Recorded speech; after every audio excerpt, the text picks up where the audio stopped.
तो आप कुछ कंडीशंस को सोचो, कुछ सिचुएशंस को समझो। वो पुलिस वाला जिसकी पत्नी बहुत बीमार है और हो सकता है मर जाए अगर वो उसका ध्यान ना रखे, लेकिन उसको अगर फोन आ जाए कि फट से आप इस सिचुएशन हो गई है, यहां पहुंच जाओ नहीं क्योंकि 10 लोगों की जिंदगी खतरे में है, उसके लिए कितना मुश्किल होगा कि अपनी पत्नी को संभाले जो मर सकती है, या उन 10 लोगों की जिंदगी बचाने जाए क्योंकि वो भी मर सकते हैं।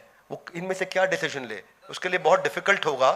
उतना ही डिफिकल्ट अर्जुन के लिए था। एक हार्ट सर्जन जो अपनी बेटी का कन्यादान कर रहा हो और उसको फोन आ जाए, कन्यादान करते वक्त यहां सबके सब बैठे हैं, कन्यादान के बीच में है और फोन आ जाए कि किसी पेशेंट की जिंदगी खतरे में है, आप जाके उसको बचाइए। उसके लिए कितना मुश्किल होगा कि अब ये कन्यादान छोड़े अपनी बेटी का या उस पेशेंट को बचाने जाए। ऐसे ही मुश्किल अर्जुन के लिए था। एक इंश्योरेंस एजेंट जिसका पूरा घर ऋण में पड़ा हुआ है, उसमें घर में इतना कर्जा है, मां बीमार है, उसको पैसा तुरंत चाहिए, वो थोड़ी सी गड़बड़ पॉलिसी बेचेगा, उसको जो कमीशन आएगी उससे अपने घर को चला लेगा।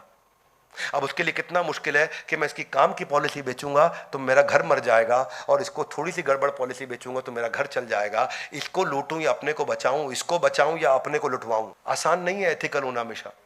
एथिकल और इमोशनल डिसीजन, ये चैप्टर थोड़ा डिफरेंट है। इसमें आपको लाखों में कोई एक टीचर ऐसा होगा जिसका बच्चा जब नहीं पढ़ रहा हो ठीक तो अपने हाथ से अपने बच्चे को फेल कर देगा।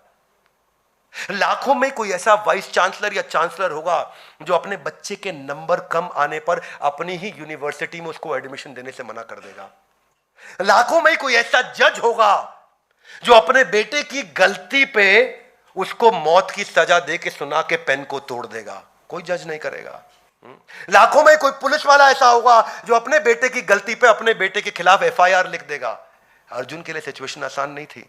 लाखों में कोई ऐसा डॉक्टर होगा जो अपने बेटे का ऑपरेशन छोड़ के किसी और अर्जेंट ऑपरेशन को देखने के लिए चला जाएगा। लाखों में कोई ऐसा निर्माता निर्देशक होगा जो अपने बच्चे को लॉन्च करने के लिए की बजाय किसी और के बच्चे को लॉन्च करने चला जाए। लाखों में कोई एक ऐसा पॉलिटिशियन होगा जो अपने बच्चे को टिकट दिलाने की जगह किसी और के बच्चे को टिकट दिलाए। इनके उल्टे उदाहरण तो बहुत मिलेंगे, पर ऐसे उदाहरण, क्योंकि ये नेचुरल है कि आप इमोशन को एथिक्स के ऊपर चूज करते हो, क्योंकि जो आपको अच्छा लगता है या जो सही है उसमें क्या चूज करना है। एक टैक्सी ड्राइवर, आपको पता है यहां से आपको दफ्तर जाने के रोज 500 रुपए लगते हैं, वो एक दिन आपसे 300 मांगता है, आपको मालूम है ये गलती से कम मांग रहा है, तो क्या आप उसको 200 एक्स्ट्रा दोगे? मुश्किल होता है ये डिसीजन। एक रेस्टोरेंट में आपने 5 डिश ऑर्डर करी और गलती से उसने 3 का बिल भेज दिया। अब आप क्या बोलोगे कि उसको कि नहीं 5 का बिल दूंगा मैं क्योंकि मैं तो 5 ऑर्डर किया। कि लाइफ इंश्योरेंस एजेंट वो जानता है मेरा भाई ये टर्मिनली इल है, ये मरेगा, इसको कोई पॉलिसी नहीं देगा, लेकिन उसकी झूठी पॉलिसी बनवाता है।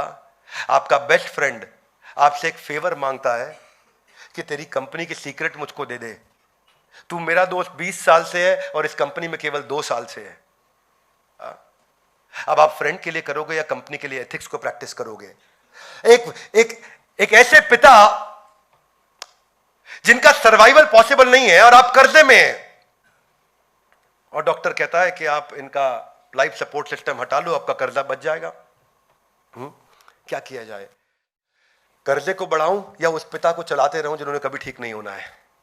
एक ऐसा हस्बैंड जिसको अभी हार्ट ट्रांसप्लांट की जरूरत है और उसकी पत्नी के पास पैसा नहीं, उसको लाखों रुपया चाहिए उसका हार्ट ट्रांसप्लांट करने के लिए, और उसका बॉस उसको बोलता है एक रात के लिए मेरे साथ सो जा, मैं तुझे पैसे दे दूंगा। वो क्या करे? अपने हस्बैंड को मरने दे या उनके पास जाए और एक रात वहां सो जाए और फिर अपने हस्बैंड को बचाए?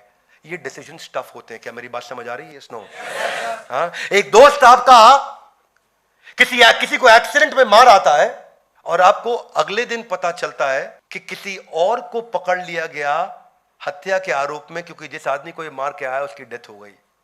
आपके दोस्त को नहीं, उसको पकड़ा गया है।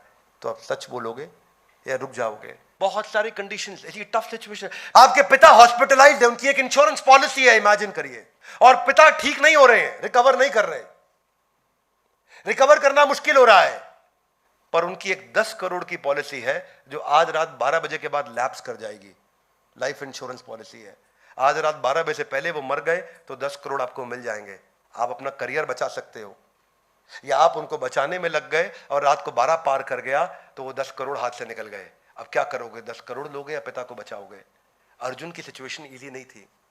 पर ये सब डिसीजंस लेने के लिए भगवत गीता में सिखाया गया है कि वैल्यूज जब सामने होना आपके क्लियर तो डिसीजन लेना इजी है, और जब वैल्यूज नहीं है, वैल्यूएबल्स आपके सामने हो तो डिसीजन लेना मुश्किल है। क्या मेरी बात समझ आ रही है?